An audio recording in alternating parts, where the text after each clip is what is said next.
भाई मेहनत हमेशा रंग लाती है, आपको पता ही है, सब लोगों कहावत में भी यही है।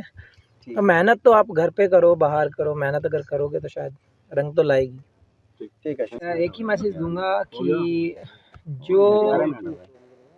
जो आपके अंदर टैलेंट है आप उसको पहचानें, मेहनत करें। क्योंकि जब मैं यहाँ से गया था तो आप लोगों को भी पता है कि कैसी फैसिलिटीज़ थी या यहाँ पे क्या था। बहुत स्ट्रगल करने के बाद यहाँ से ये अचीव किया है।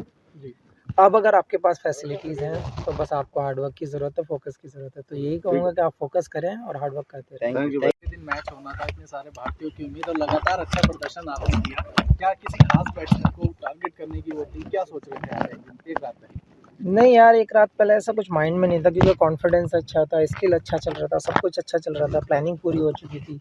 हाँ, जब बड़ा मैच होता है तो हमेशा कहीं नहीं कहीं हम सोचे नहीं, लेकिन प्रेशर रहता है हमेशा, कहीं ना कहीं माइंड वहाँ पे वर्क करता रहता है। आप चाहें कि हम चिल हो जाएं तो वो होता नहीं है, क्योंकि जब तक ख़त्म ना हो जाए टूर्नामेंट, जब तक हम शांत बैठते नहीं है। तो ज़रूर थोड़ा तो कहीं ना कहीं रहता है, मानते नहीं प्रेशर, वो बात अलग है। एक मुद्दा बहुत उठाता है कि पाकिस्तानियों का कहना है कि इंडियन बॉलर्स को जो बॉल अजीब नई तरीके से दी जा रही है, तो उनकी मानसिक स्थिति के बारे में क्या कहना है पाकिस्तानी? ओ भाई, ये नहीं बोल सकते, क्या ही बोले इस बारे में, क्योंकि आपको सबको पता है, हमें पता है।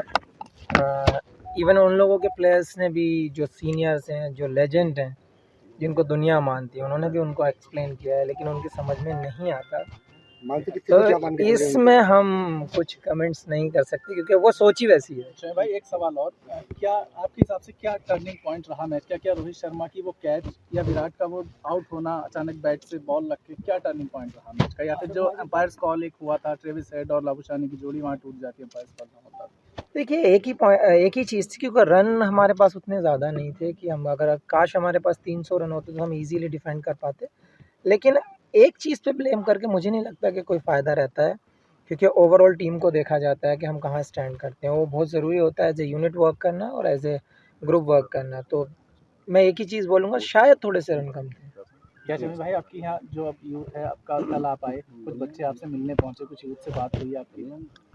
अभी थोड़ा सा टाइम दूंगा उनको भी, और जहाँ पे स्टेडियम का अनाउंस हुआ है वहाँ पे भी जाकर देखूंगा। अगर कुछ मेरे लायक सेवा होगी तो मैं ज़रूर। जो यूथ ट्राई कर, वो जो तैयारी, भारत का भी नाम रोशन किया है, और सरकार यहाँ आपके यहाँ पर स्टेडियम के लिए बाकायदा यहाँ ज़मीन तराशी जा चुकी है, उसका प्रस्ताव जा चुका है, उसको लेकर क्या कहेंगे आप? उसके लिए सबसे पहले थैंक्स बोलना चाहूँगा सरकार का भी, और जिसने भी ये स्टेप लिए हैं, सब ने मिलकर, स्पेशली उत्तर प्रदेश सरकार ने, क्योंकि बहुत ज़रूरी है। अपने यहाँ टैलेंट बहुत है और बहुत बच्चों को ज़रूरत है कि स्पोर्ट्स में भी आगे जाएं, लोगों को जागरूक करें। तो ये चीज़ टैलेंट के हिसाब से और क्षेत्र के हिसाब से भी बहुत ज़रूरी थी कि हमारे यहाँ पे एक अच्छे स्पोर्ट्स एकेडमी हो, स्टेडियम हो, जहाँ पे लोग अपने स्किल को जानें, लोग उसको, कुछ कोचेज़ उन लोगों को सिखाएं, कुछ बेटर करें। वो बहुत ज़रूरी था, और ये मेरे हिसाब से बहुत अच्छी चीज़ हुई है यहाँ के यंग टैलेंट के लिए। शामिल भाई, इसी प्रश्न को मैं थोड़ा मॉडिफाई करूँगा। अब तो हम बैकग्राउंड से आप निकले, तो विशेषकर जो अब यहाँ के यूथ आप पर उम्मीदें करता है, तो आप क्या करना चाहते हैं उन बच्चों के लिए जो आपकी तरह आगे बढ़ना चाहते हैं? आप अपनी तरफ से क्या, मतलब मोरल सपोर्ट या और भी कुछ? देखिए, हमेशा से मैं बात करता आया हूँ, क्योंकि जब जो जनरेशन आ रही है, जो टाइम अभी का दिख रहा है लोगों में, जो हमारी ज़रूरतें बन गई हैं, तो मेरे हिसाब से एजुकेशन, हेल्थ, स्पोर्ट्स, ये सारी चीज़ें काउंट करके हम अच्छा कल्चर क्रिएट कर सकते हैं। तो उसमें मैंने पहले भी बोला था, अगर मेरी कहीं ज़रूरत है हमारे यहाँ के यंग टैलेंट को, यंग यूथ को, या किसी भी डिपार्टमेंट में मेरी ज़रूरत है, मैं खड़ा हूँ। और ये यंग जनरेशन को भी सोचना पड़ेगा कि हमें किस वे में जाना है, हमारा कौन सा टैलेंट है। तो वो चीज़ें बहुत ज़रूरी होती हैं। हाँ, फैसिलिटीज़ कभी कभी ऐसा होता है कि जब विलेज में नहीं मिल पाती हैं, लेकिन अब मुझे लगता है कि बहुत सारी चीज़ें सामने भी आ रही हैं, गवर्नमेंट भी हेल्प कर रही है इन चीज़ों में। तो अब ये यूथ का यही है कि आपको एक स्टेप ऊपर आना है, आपको अपना मैच्योरिटी दिखाना है, अपना स्किल दिखाना है, और देश का नाम रोशन करना है। शामिल भाई, प्रधानमंत्री जी से आपकी मुलाकात हुई, क्या बातचीत हुई, और आगे क्या रणनीति रहने वाली है? देखिए, बहुत ज़रूरी होता है, क्योंकि उस टाइम पे हम मैच हार चुके थे, और जब आपके प्राइम मिनिस्टर जब वहाँ पे आके आपको प्रोत्साहन देते हैं, तो वो एक अलग ही एक कॉन्फिडेंस होता है कि देश का ज़िम्मेदार आदमी आपके साथ आया है, आपके सहानुभूति दे रहा है। वो बहुत, देखिए, मेरी हमेशा कोशिश यही है कि कंट्री के लिए बेटर करते रहें और अच्छा करते रहें, टीम जीतती रहे। और मेरा यही कहना है कि सब लोगों को अपना 100% देते रहो, कंट्री को जिताते रहो। सौगात की तो हम कभी नहीं सोचते हैं, सौगात ये दी है, ये हमारा सौभाग्य है कि हमारे डिस्ट्रिक्ट के लिए एक स्टेडियम मिला है, उसको अच्छे से यूटिलाइज़ किया जाए, उसमें से कोई ना कोई प्लेयर बाहर निकल कर आना चाहिए, उस चीज़ पे हमारा फोकस होना शमी चाहिए। भाई फाइनल मैच से पहले एक मिनट सर, एक मिनट अरे थोड़ा दूर दूर को थोड़ा सा हो जाओ, पीछे हो जाओ, पीछे हो जाओ, खुल जाओ, पीछे खुल जाओ, पीछे हो जाओ। ठीक है शाहिद भाई, आ गए माजिद भाई, आसिफ भाई शुरू करें। देखो बताइए तो आज यहाँ प्रेस कॉन्फ्रेंस है भाई, सामने आगे हो जाओ, इसके विषय में बताइए। पूछिए भाई, जो पूछना है पूछो। जो वर्ल्ड कप को लेकर के सबसे बड़ा सवाल तो यही है कि वर्ल्ड कप के बाद में पीएम मोदी खुद मिलने के लिए आए और पीएम मोदी ने जो है आप सभी लोगों को जो हौसला बनाया है, लेकिन राहुल गांधी ने जो है वर्ल्ड कप को लेकर के जो है एक छीटाकशी की है। उन्होंने कहा कि वहाँ पर एक पनौती थे जिसकी वजह से ये मैच हारा है, तो उस पर आप क्या कहेंगे? यार ये कंट्रोवर्सी वाले सवाल हमारी समझ में तो आते नहीं, क्योंकि आप इस सवाल को कंट्रोवर्सी में ले जाते हो। बेसिक चीज़ों पे ध्यान दो, जिस चीज़ पे आपने पूरे 2 महीने से मेहनत की है उस चीज़ पे ध्यान दो। ये पॉलिटिकल एजेंडा, ये जो चीज़ें आप जो बीच में लाते हो, मुझे समझ नहीं आता ये सब चीज़। अच्छा, तो अब जो वर्ल्ड क्या कप है, रहा जो उसको वर्ल्ड लेके- कप में क्या कमियां लगी हैं आपको कि कुछ और सुधार की ज़रूरत है? यार ओवरऑल तो आपने देखा है कि बहुत अच्छा परफॉर्म रहा है सबका, क्योंकि 11 में से 10 मैच जीते हैं, 10 में से 10 जीते थे उस टाइम। सो कॉन्फिडेंस की कमी नहीं थी, स्किल की कमी नहीं थी। मुझे लगता है कि एक बैड डे हो सकता है, जो वो किसी भी टाइम हो सकता है। मेरे हिसाब से वो दिन हमारा नहीं था, मेरे हिसाब से कुछ एग्जीक्यूशन में थोड़ा सा, या फिर हम थोड़े रन कम रहे, वो सब चीज़ें आप काउंट कर सकते हैं। ऐसा कोई चीज़ नहीं थी जो हमें डाउन करे या मॉरल डाउन हो, कॉन्फिडेंस की कमी हो। शामी भाई, रन भी बहुत ज़्यादा नहीं बन पाए और विकेट्स भी नहीं ली जा सकी, तो क्या शाम का वक्त हो गया था, पिच की कोई बात थी या ओस का कुछ इफेक्ट रहा बॉलिंग में?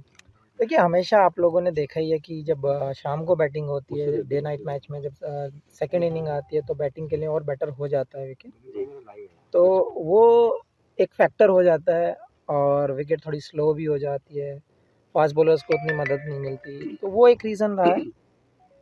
शामी भाई आपने जो है था टीम का, लेकिन ऑस्ट्रेलिया के सामने फाइनल में हमारी टीम इंडिया कहीं दिखी नहीं। बैटिंग फील्डिंग में भी थोड़ी सी हमारे लूज पॉइंट्स रहे, तो क्या कारण था? क्या बड़े मैच का दबाव था या कुछ और बात रही? या वीआईपी का जो मोमेंट था, क्या वो भी एक प्रेशर था? नहीं यार, ऐसा कुछ नहीं था। हम कभी ये सोचते नहीं मोमेंट किसका है या फिर क्या होता है, और ज़्यादा ओवर थिंक हम करते नहीं है मैच को लेकर, क्योंकि जो प्रोसेस हम लोगों ने लास्ट 10 मैच में किया था, सेम प्रोसेस था, सेम एटीट्यूड था, सेम स्किल एग्जीक्यूट करने देख रहे थे, सेम प्लानिंग के साथ जा रहे थे। मैं फिर से वही कहूँगा कि एक बैड डे हो सकता है और वो शायद हमारा फाइनल पहले था। 4 मैच में बाहर रहे आप टीम से, तब क्या दिमाग में चल रहा था, क्या सोच रहे थे? यार मेरी अप्रोच एक ही थी, क्योंकि वर्ल्ड कप जैसी चीज़ है, क्योंकि आपके जो 15 हैं, मेरे साथ अश्विन भी बाहर थे, तो अगर 600-700 विकेट लेके बेंच पे बैठा तो टीम की क्या कैपेसिटी होगी आपको आइडिया लग जाता है।